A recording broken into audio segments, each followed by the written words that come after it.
Hello, and welcome to Technically Analytics. In this episode, we're going to talk about the St. Louis Cardinals. The St. Louis Cardinals last season finished 93 and 69 in 2022. They were in first place in the NL Central. They had a loss in the NL Wildcard Series to the Philadelphia Phillies. Now, the Cardinals had a strange season this year in 2023. They started off very cold. They ended up going 71 and 91, fifth place in the NL Central. They went from first to last. And there's a lot of different reasons for this, but I was looking in Baseball Reference like I normally do, and I found that when I sorted the OPS Plus, the top players were who are expected to be. Wilson Contreras, Paul Goldschmidt, Nolan Gorman, the usual suspects. But when you look at it, and then you click on a few of the players, you see that actually they kind of underperformed from what they were before. Like, they didn't have as good of years. Now, I want to specifically focus on two players. We're not going to focus on pitching. That will be a new video in the future. So we're going to focus on Paul Goldschmidt and Nolan Arenado. Now, both these guys are usually solid players. Goldschmidt is I believe he has a former MVP award. He has a former MVP award. He has 7 All-Stars, 4 Gold Gloves.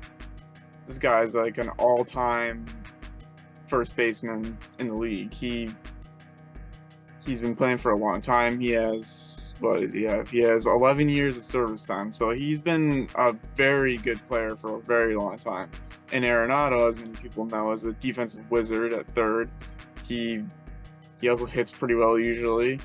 So we're going to focus on those two guys. Now, when you sort it, the Baseball Reference page by OPS Plus, Goldschmidt is ranked second in the rankings behind Contreras, who they acquired from the Cubs in the offseason as a free agent. So Goldschmidt had a 120 OPS Plus, Contreras had a 124. So not much difference. Now, the major thing I noticed starting with Goldschmidt, I noticed that when you click on his profile and you go down to his stats and you look at last year and you see that his strikeouts are significantly more, about 20 more strikeouts than he had the year before. And his average is down, his on-base percentage is down quite significantly, his slugging is down significantly, his OPS is down, obviously. So that's a little bit worrisome for the Cardinals, that he definitely had a down year. Clearly, they didn't get off to a good start, so that doesn't help. But Goldie is one of those guys who's always consistent, and even for him, this was a bad year, but it wasn't his worst season, technically. He had a season with a 115 in 2019. He had a season 117 in his rookie year in Arizona. But this guy's capable of doing something like last year, where he did 177 OPS plus, and he had a 160 OPS plus in 2013. So this guy can really mash the ball.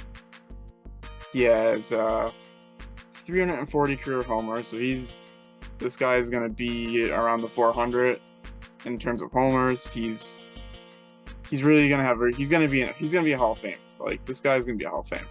Now, on the other side of that, Arenado, who also struggled. Now, Arenado also, for the first time, he didn't win a Gold Glove this year. This is the first time in 10 years he didn't win a Gold Glove. He had 10 straight Gold Gloves, and he failed to win this year. His defense fell off a little bit. Arenado's not as insane of a hitter as Goldschmidt is, but he definitely is still a good hitter. His OPS plus was 109, which is about 9 points above average, because OPS plus and plus is average, and OPS is based on 100 is average. So basically, he's 9 points above the average hitter, and his strikeouts also significantly went up when you look through. Even though this guy Arenado doesn't strike out a lot, he's not a big strikeout guy, never has been. But his strikeouts were quite high this year. For only the 5th time, he reached 101 strikeouts. It's not his most ever, but it's not his best season ever. His batting average significantly down, 293 to 296.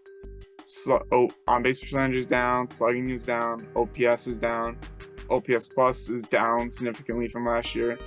So Arenado and Goldschmidt are two of the Cardinals' key players, both on defense and on offense. So this could explain part of the reason why they were so bad. And the rest of the team wasn't amazing either. Outside of Contreras, basically they had maybe a few guys over 100 OPS plus, which is not too great. I mean, that some rookies do okay for them, but they didn't have insane production. So let's take a deeper dive into the stats and into why these guys were underperformed so badly. Sometimes it's just cold streaks or just things that happen during the season. They get in a slump and then they can't get out of it. And when they do get out of it, it's too late. So these things can happen. Now, if you look at Goldie's Baseball Savant, you can see that immediately his percentile rankings greet you. Lots of red, of course, because this guy is one of the best hitters in the league. And what sticks out to me is his hard hit percentage at 93, his barrel rate, all that stuff is good. His walk rate is really good, 89 percentile. That's a really good one. So he still has something. He wasn't all bad, but then you scroll down to his run value, my favorite chart, and when you look at 2022, you see the run values 19, 10, 8, 3. It's all bright red except for the slurve, which he doesn't see many pitches of, but it's like all bright red. This guy mashes the ball. I mean, he hits 500 slugging on fastballs. Like, that's insane. Almost 600. So then you look at the 2023 version and you're like, oh wow, -3, 4, -4. Like, what's going on, Goldie? What's wrong, dude? And then you look at his K percentage and it's bad. I mean, he just didn't have his A swing, I guess, or he was in a little bit of a slump.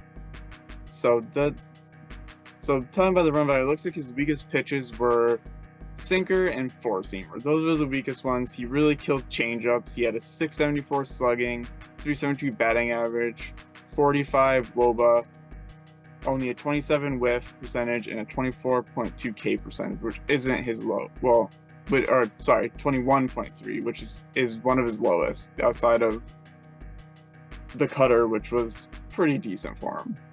But on pitches where he would usually mash, which last year you would say the four-seamer, slider, sinker, he really didn't do as great with those. So the next thing we can look at when it comes to batting, we can look at the zones. Now, zones on Baseball Savant are they're sorted by each category, and you can see it's a zone.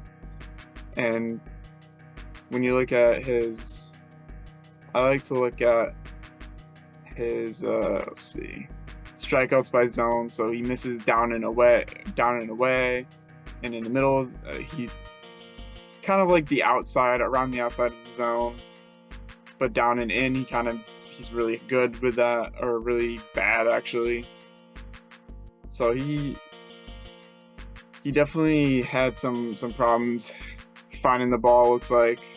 All right, so moving on to Nolan Arenado, we look at his sliders, and his are a lot more obvious that he really struggled. Like, he had a tough year. He had a high K percentage, a high whip percentage, but his fielding was still pretty decent.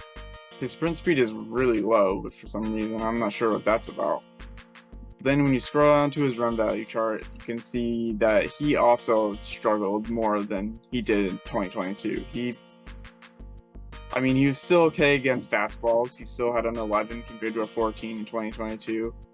He was still okay against sliders. He struggled against sinkers, cutters, and changeups.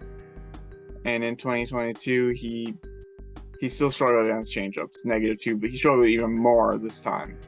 And cutters, he mashed in 2022, so clearly he had a little trouble seeing the ball, and that can happen for sure.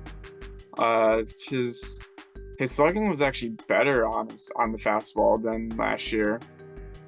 but he really lost out on cutters and changeups mostly.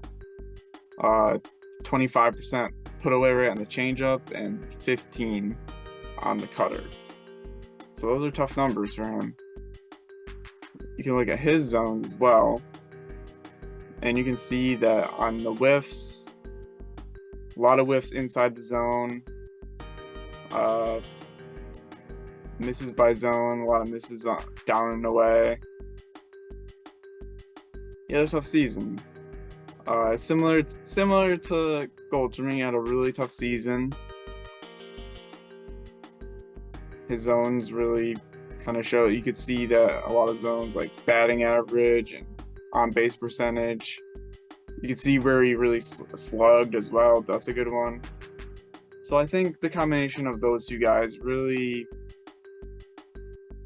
didn't help the Cardinals a lot, even though they did have Contreras. I think that the more their strikeout rates were too high, they weren't hitting enough.